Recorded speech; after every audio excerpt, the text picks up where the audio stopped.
me, and it was like I couldn't find it. You know what I mean? I'm like, yo, I With don't know. yourself mentally. Yeah, I was like, I beat myself up so bad for no reason. For no reason. I was 22 years old. You know what I mean? That could have been a learning experience, and you know, just keep moving forward and do what I do. But because of that, that's when I started clubbing a lot. I started partying a lot. I remember you talking to me about this. Yeah. Because I know what happens after the fight. Mm-hmm. You know, and this was the conversation I always remember. So after that loss, like, you start clubbing more, right?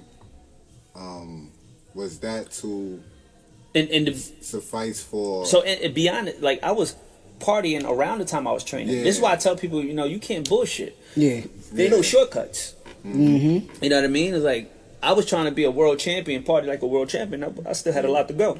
But I'm in the club with Zab, wilding out. Zab made millions already. You know, Zab is world title. You know, I'm with Louis Collazo. He made a lot of money. You know, all these guys, and I still had a lot to grow, learn, and experience. You know, and I'm taking that shortcut to live the fast life. Because I want to front on social media. I want to do this. I want to do that. You could have been in the gym. You know, I could have been a gym rat. You know, and you know, but people, everybody does that, especially coming from the hood. You know, everybody. Yeah, because that's what we see. Yeah, and then at a young age. Yeah. So it's like, like you said, I'm seeing certain shit, and I could be a part of it. Let me just. Yeah, you got it. So like he just asked you, like after that, Lord, all that while you was doing it already, but now you see it in a different light. You like, this is gonna help me alleviate my mind from. Yeah, it was a drug. It turned it. I got addicted to going out. I was going out all the time. I was drinking all the time. I was partying, and then I seen an avenue where I said, "Shit, I'm going out so much. Let's start party promoting." You know what I mean? I got into the party promoting thing, and I started doing, I remember that. Man, I was all over the place, man. You reminded me of something. Yeah. I remember Jake Pond like, yo, I got a party going. I was like, all right. Yeah. So I started partying. I started doing. I came up. We did Peso Entertainment. I remember that. And that was it. That was like my life. Like I was just always out, boom, boom, boom, and I was trying to get Hassan signed. Because I ended up getting plugged in with Murder Inc., Chris Gotti. Because I remember seeing y'all on the Smack DVD. Yeah, with Ja Rule. I didn't even know y'all was. I'm watching it with my mans and shit. I'm watching it, and then the camera just pans, and I see fucking Haas and JJ with the hat to the back. I'm like, oh wait.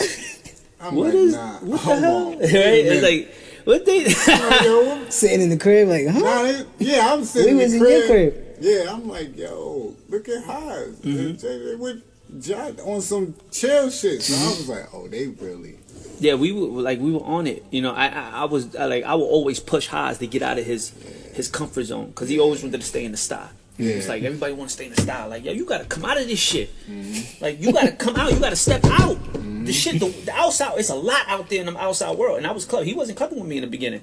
He wasn't around. He like I will pull him out. I will force pull him. It was a lot of times that I went uptown to Washington Heights, all these little clubs that were popping up there, and uptown in Harlem, the Heights, the Bronx. That shit sound like me and Cole. I will pull him. I will pull Swaze out, and he was like, no. And when he come out, yo, shit was crazy. And it would just be me and him. So everybody looked like this big black dude and this small white dude, right? Like Robin Big. Right? You ever remember Robin Big? Yeah. And I used to, man, we had time, man. That's the piece to the GOAT, man. Right? You know what I'm saying? I feel like this hot song right here. You know what I'm saying? The God, and that's something that me and Cole always talk about. Like before we start episodes, we feel like he watching over us with this type of shit. My cousin, he used to do shit like music wise. Like we just take that type of energy. You know what I'm saying? Like I remember me and Cole walking down Knickerbocker Ave.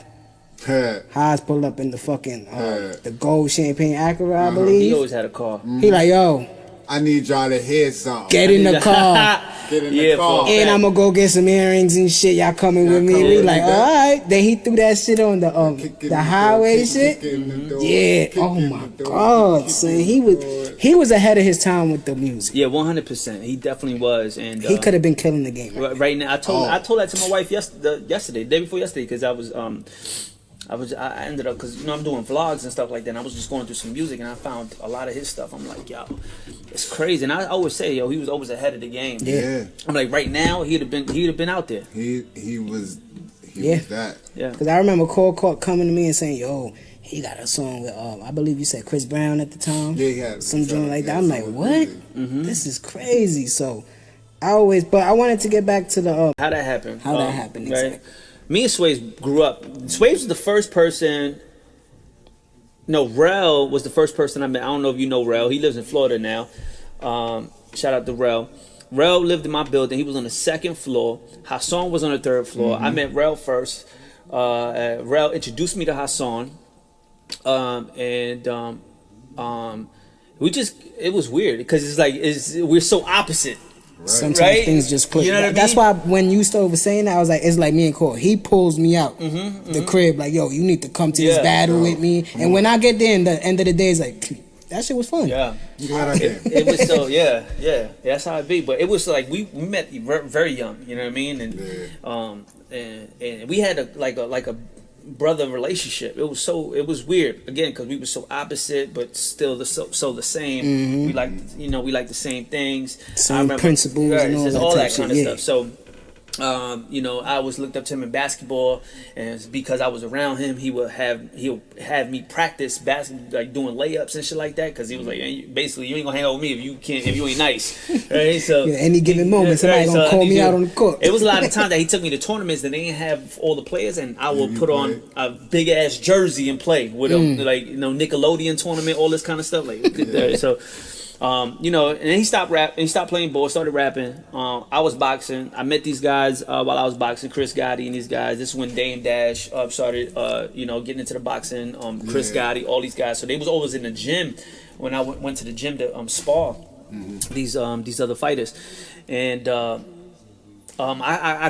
built a relationship with Chris Gotti. I told him about Swaze, and I told Swaze, I'm like, yo, let's get around these get around these guys, like let's see what we could do. And they let us come to the Crack House, which is the studio. That's where the Smack. Yeah, it was that was that's where they did the Smack DVD and stuff like that, outside, inside. So they let us come to the Crack House. We ended up meeting Ashanti, hanging out with them. It was crazy. Crazy. So imagine these two kids from Brooklyn in a studio with Ashanti, Ja Rule's in there. I mean, and this is when people that's going platinum. And this is when it's murder. 100 Guns, 100 Clips. And I'm from New York. It was that time. They the equivalent of what Drake does. Yeah, this is that time. This is was dropping. It was platinum. And Ashanti was on fire. Yeah. So, to be honest, I never listened to these guys. I never listened to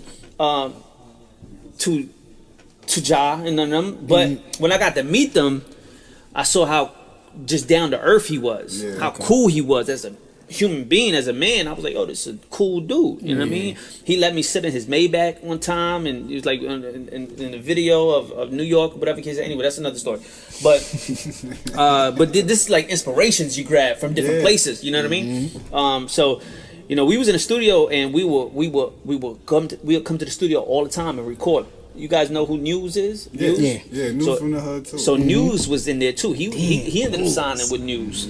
News ended up signing, I believe, with them. Don't quote me. I remember him being around them. He was like, he was supposed to be like the next best thing for them. They were working with him.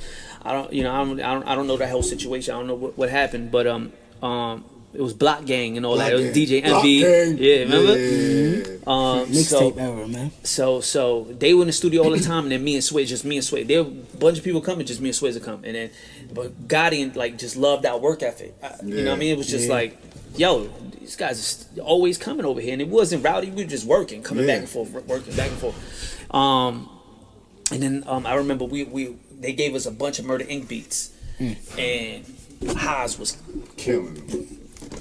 Wilding, murdering all. He was wilding in the studio, in the Crack House. We was recording everything there with Jimi Hendrix, and I remember Haas is recording. It's me, Jimmy, and Haas in the studio, right? Fire. Ja Rule walks in. He goes, "Yo, who is that?"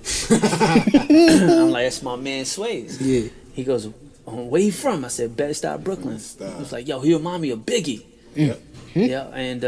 That storytelling was impeccable, bro. I was like, word? He was like, yeah. He's like, yo, he nice. And we was just there for a couple minutes. Then he was like, all right, yeah, do your thing, man. He just walked out. And Haas was killing some beat. Some Michael Myers, like some crazy Michael Myers dropping it. It was nuts. I gotta find it. I don't have it. I told Gotti I need that. Gotti. You know what I mean? But I remember going to Gotti, and when we had finished up, and he was listening to the music. He was listening to the music. He was like, "It ain't it. This ain't it. This ain't it. This ain't it." We was in his office, and I remember telling Chris, "I'm like, so what is it? What is it? That's like, what is it? Tell me so we can go do that." Because Jay, when you have it, you'll know. When you have it, you'll know. And I'm like, I don't understand. He goes, when you have it, you will know.